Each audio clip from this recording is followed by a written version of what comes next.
Welcome back, class. This video will serve as your demonstration for lesson 3, and this is also the final lesson of our cardboard relief unit.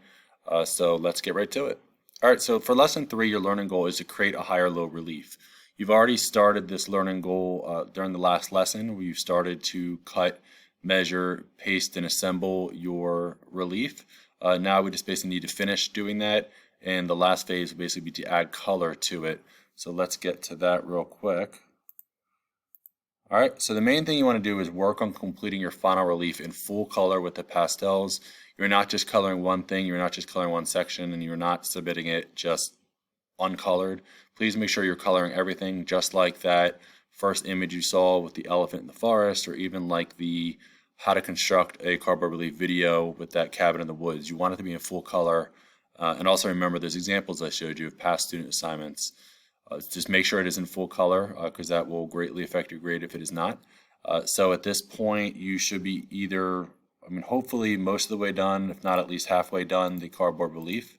If you're not that far, that's fine. Everyone works at their own pace, but please make sure you finish all your cardboard layers and make sure you add color as well.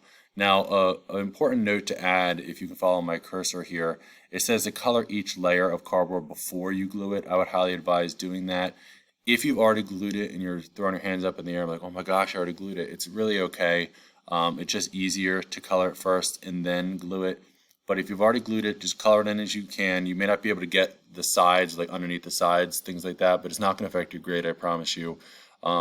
So that's just more of a kind of helpful advice to color it first before you glue it. All right, so make sure you use the glue that I gave you to glue it. Elmer's glue, that glue you were given, it does take a little bit to dry, but when it does, it is very strong. So just make sure that's dry. Otherwise, when you're coloring it, it's going to push and slide the pieces everywhere since the glue is not dry. And then lastly, just make sure you review the pastel video from this lesson if you did not watch it yet. Or if you feel like you need to watch it again, it's always there for your reference. But definitely make sure you watch that and you're taking note of these different tiles and the craftsmanship that is expected, that each color you use of the pastels is solid in color and not grainy and quickly done. Make sure you take your time and build it.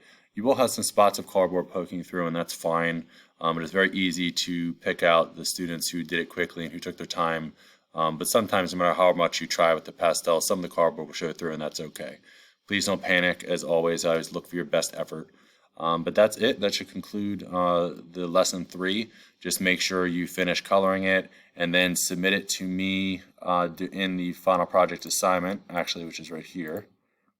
Make sure you submit it to lesson 3 first so that I can give you the thumbs up. So I think it looks perfect. Submit it for your final. Then submit it to your final here for your 100 points. And of course, lastly, do your learning log.